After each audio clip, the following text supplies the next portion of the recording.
Springfield, Minnesota, a town with a rich past and a bright future. It's like here you can go to the grocery store and they know your name and they know your kid's name. It's a community of hardworking people. They had all kinds of opportunities in the small town. Springfield is a wonderful place to get help if you need it. I think the nice thing about living in a small community like this, small town community, is the closeness of the people. Everybody knows each other and everybody's willing to help each other. Springfield is a rural community in southern Minnesota with a population of over 2,000. Its exceptional neighborhoods, schools, churches, healthcare facilities, businesses, and parks create a setting that provides residents and visitors a high quality of life. Small town values with the conveniences of a larger city. It can be found right here in Springfield, Minnesota. Lots of those families that did things maybe 50 years ago, you find their sons and daughters are the promoters today, you know. I'm a fourth generation on both sides. My grandfathers both came from Bavaria in the 1800s. My grandfather, Andrew Lang, came from the section of Bavaria known as Bohemia, and he settled in Bernstown in 1869. He was one of the first settlers in Bernstown. And my grandfather, John Utz, came from Bavaria also, a little bit further south, and he settled here in 1872. In the mid to late 1800s, the upper Midwest was in Reformation. Early settlers like John and Dan Burns fought bitter cold, disease, and the native Indians to satisfy their dream of living and working off the land.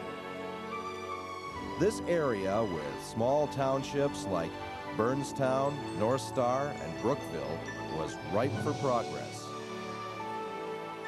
When the railroad came through in 1872, a name for this budding town was chosen: Springfield, for the natural springs located near the edge of town. The village of Springfield was elevated to a township by legislative action in 1881. However, by this time, the area had already seen significant growth. From the first business building, Michael Gamble's grocery store and post office, to the latest farm implements, these early settlers had many of the day's modern amenities.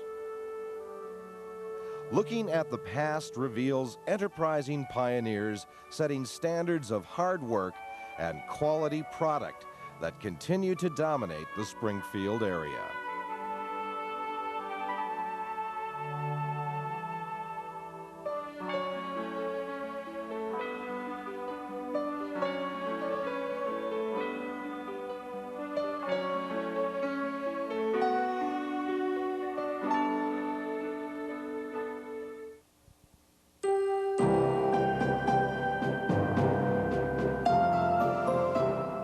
One early business founded on the principles of hard work and quality is the Oaks Brick Company, which was founded in 1891 by A.C. Oaks. The plant has played an important role in the development and growth of Springfield. For most of its first century in operation, the brickyard was Springfield's largest employer. Its payroll and its purchase of supplies, equipment, and services added immeasurably to the city's economic and financial well-being. Of equal importance, generations of fine young people have grown up instilled with the traditional ethics of their hard-working parents. These individuals have made a positive contribution to their community and country, and many continue to be leaders in Springfield, as well as many other communities. It has been estimated that over 70 other brick plants have come and gone in Minnesota over the years. Oaks Brickyard is currently the only one in operation. Clearly, A.C. Oaks and his successors have been beneficiaries of a dedicated and loyal workforce, proud of the fruits of their efforts. But the Oaks Brick Company is not the only important large-scale facility in Springfield. Another company that falls into this category is the Coleman Powermate Compressor Company. This company was founded in the 1960s as a small family business. At this time, it was known as Sanborn Manufacturing. Over the years, it grew into a multi-million-dollar operation, distributing compressors to an international market. The company was sold in the early 1990s to Coleman, and more recently to Sunbeam Company. Another important employer and economic asset to the community of Springfield is Barron Fabrications. This company manufactures livestock confinement equipment and is located in a growing industrial park. Other industry important to the area include a large grain elevator and terminal, stockyard, a dairy cooperative, veterinary clinic, and several other agricultural-related operations. In addition, there are approximately 145 other businesses, giving this thriving community a complete range of retail and service options. The community continues to be aggressive in the pursuit of new business.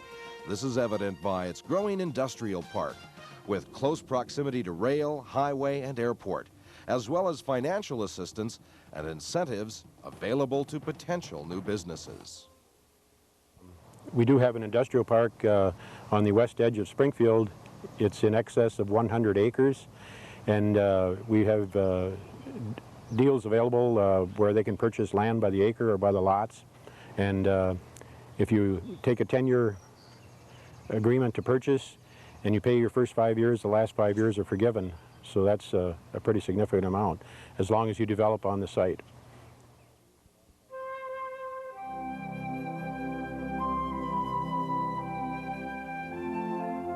In the 1800s, there were few professional men in Springfield. In those days, common diseases could be epidemic and were often fatal. This era quickly gave way to one in which Springfield provided established, proven medical care. The first hospital in town was St. John's, which was located at the site of the current St. John's Lutheran Home. Plans for Springfield's current hospital date back to the mid-1900s. At this time, civic leaders were convinced that the town should build a new facility. In 1982, the city bought a clinic and put us all together, and of course this was a great start for our medical community. We now have a nice large clinic out by the hospital with 4 physicians. We have at least a half a dozen referring physicians that come to Springfield regularly. And as of January the 1st, 1998, we are now associated with the Mayo Clinic. And we are building onto our hospital, building onto the clinic, and we have become a regional medical center right here in the southwest part of Minnesota for the Mayo Clinic. Prompt, informed, state-of-the-art medical care is found right in Springfield. The Springfield Medical Center was established in 1958, and in January of 1998, it joined Mayo Health System. In May of that year, ground was broken on a $2.2 million building that integrates a new physician clinic and the existing hospital into one facility. The new 18,000 square foot complex will include state-of-the-art equipment, but it's the partnership with the internationally famous Mayo Health System that offers enhanced communication and efficiency among caregivers at the medical center. And then we have this wonderful nursing home. I know that if I'm lucky enough, I'll probably end up there. St. John Lutheran Home is a nursing home offering residence and care to the area's elderly. The facility has recently opened an additional 8-unit assisted living complex called Vista Ridge. St. John's is an important employer in Springfield, as well as a primary care operation for many of the elderly in the community.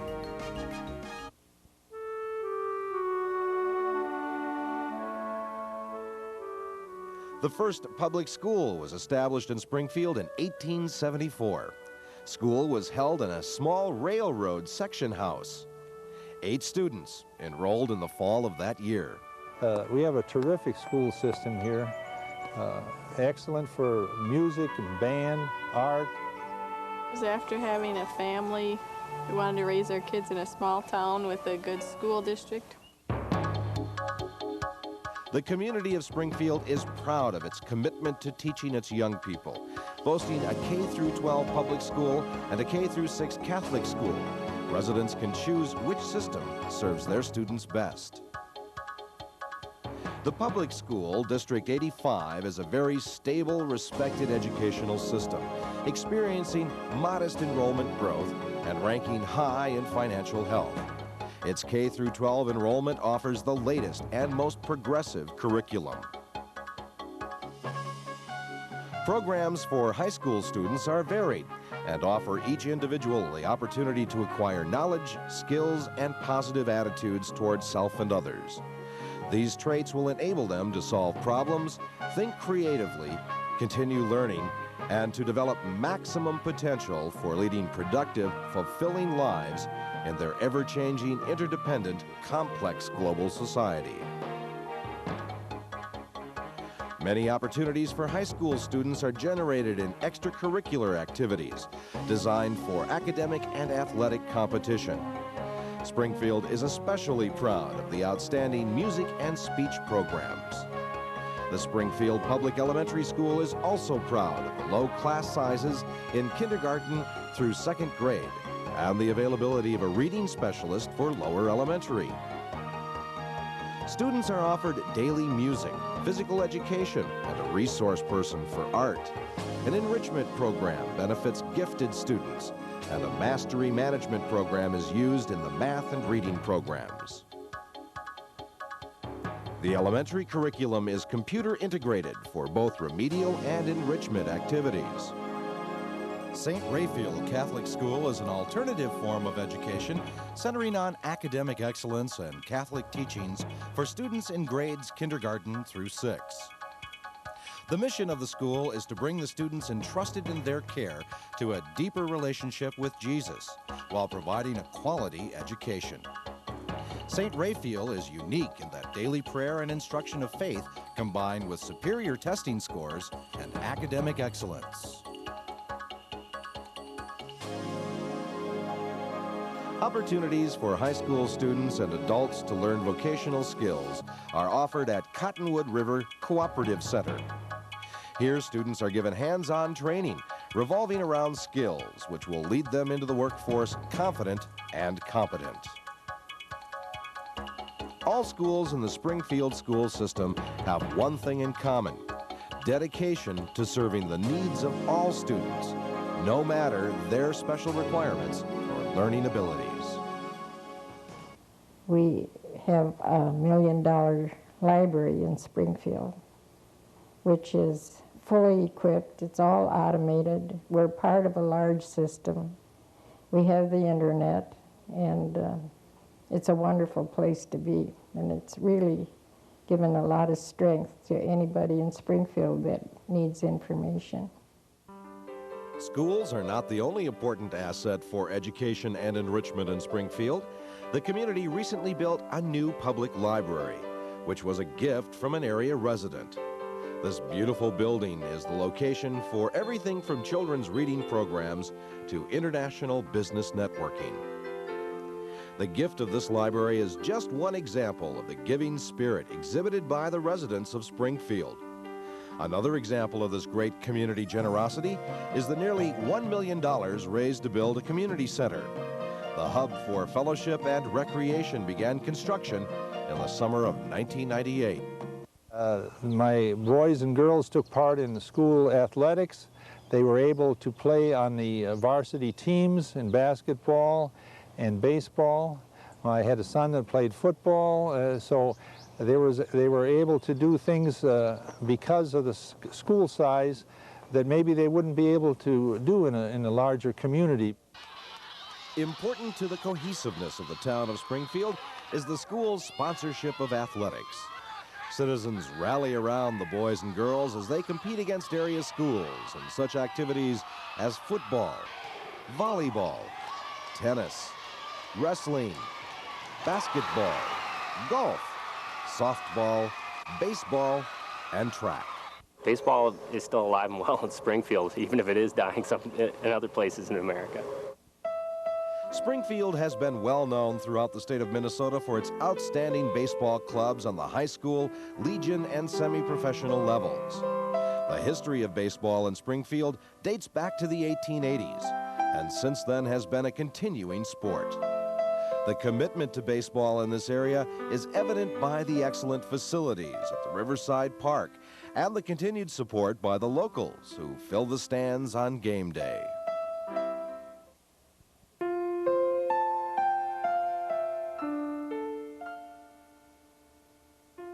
Churches in the area have a long and glorious history. Some of these beautiful houses of worship have accommodated their congregations since the early part of the century. However, the beginnings of many of these religious organizations date back to the late 1800s. And I enjoy going to other churches and singing and praying with them, or going to the nursing home, and it doesn't matter what pastor is having a service to take part of it. And so to me, that this is one of Springfield's really strengths. There are 6 churches of various denominations, each serving their congregation with emotional and spiritual guidance. The church is genuinely important to the town, which regularly relies on the support it receives from volunteer efforts spearheaded by the different congregations.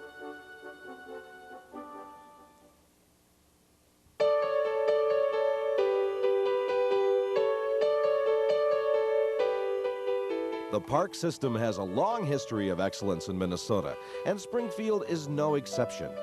For instance, the Martha Anderson Park, established in 1911, is situated in the heart of the downtown area.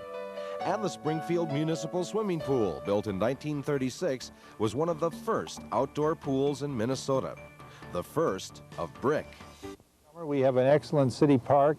We have tennis courts. You might have a daughter who was an excellent tennis player, and she learned to play tennis right here in Springfield.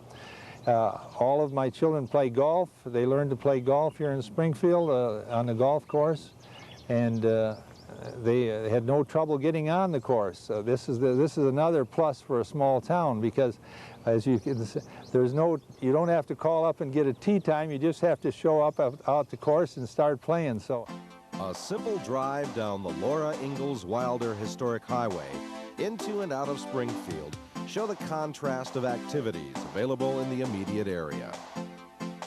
Mankato State University and watching the Minnesota Vikings in their summer training camp home highlight the eastern end of the highway in Mankato. At the other end of the highway is the town of Lake Benton, which touts Ingalls' simplicity, with lakes and hills ideal for hunting, fishing, camping, and other outdoor activities. Springfield boasts 5 city parks, including Riverside Park and Campground. The campground offers 30 sites and full conveniences. There's a sand volleyball court, picnic shelters, playground equipment, horseshoe courts, canoe landing, and biking and hiking trails. But Riverside Park's biggest attraction is the giant slide and pool. Built in 1991 with about $100,000 in contributions from past and present residents, the pool is open June 1st to Labor Day. The water park attracts not only Springfield residents, but kids and grown-ups alike from all around the region. Riverside Park is also host to a few other Springfield traditions. In late June, Riverside Days gives residents the chance to get together and participate in activities that include a barbecue in the park, a kiddie parade, quilt show, carnival, a flight breakfast, fun run, grand parade, Miss Riverside pageant, kayak races, and a street dance. On the 4th Wednesday in July, Riverside Park is host to Christmas in July, with all the sights, sounds, and scents of Christmas. Participants enjoy supper in the park, talent shows, gifts and crafts, games, rides, and concessions. But perhaps the most beloved of Riverside Park's festivities is the annual Nativity Pageant. On the third weekend in December, all who attend behold the Christmas story being told under the stars. More than 200 town residents volunteer as actors, singers, and stagehands. This glorious production is a collaboration of all the area churches. And it was staged downtown with an all-local cast, and it was the reenactment of the nativity scene outdoors where they brought in camels and donkeys, and it's just gotten bigger and better ever since. The admission to this production is free, a gift from Springfield to visitors, and it features a magnificent 50-voice choir and live manger scene.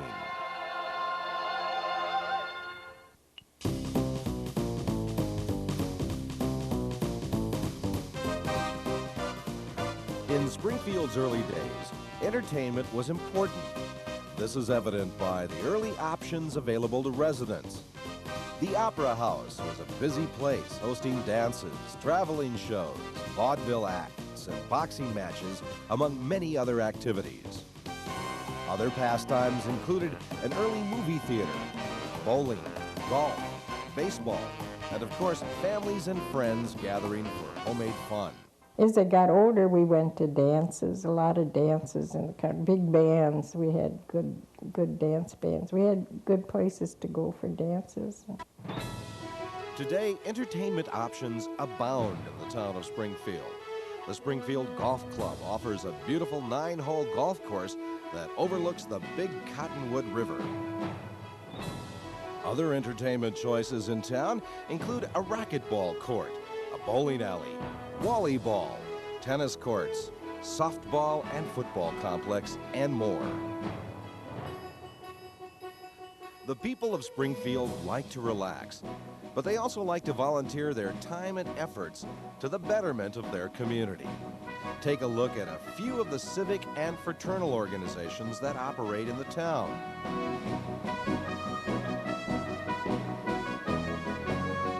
And of course, if you're looking for the type of entertainment only the big city has to offer, Minneapolis and St. Paul are only an easy 2-hour drive from Springfield. We don't worry much about crime and that sort of thing here. That's what a community is to me. That's why we're not looking to move. As you can see, Springfield is indeed a town with a rich past and a bright future. An established foundation of hardworking, dedicated people using the sweat and experience of their forefathers to create a better way of life for themselves and future generations. Welcome to Springfield.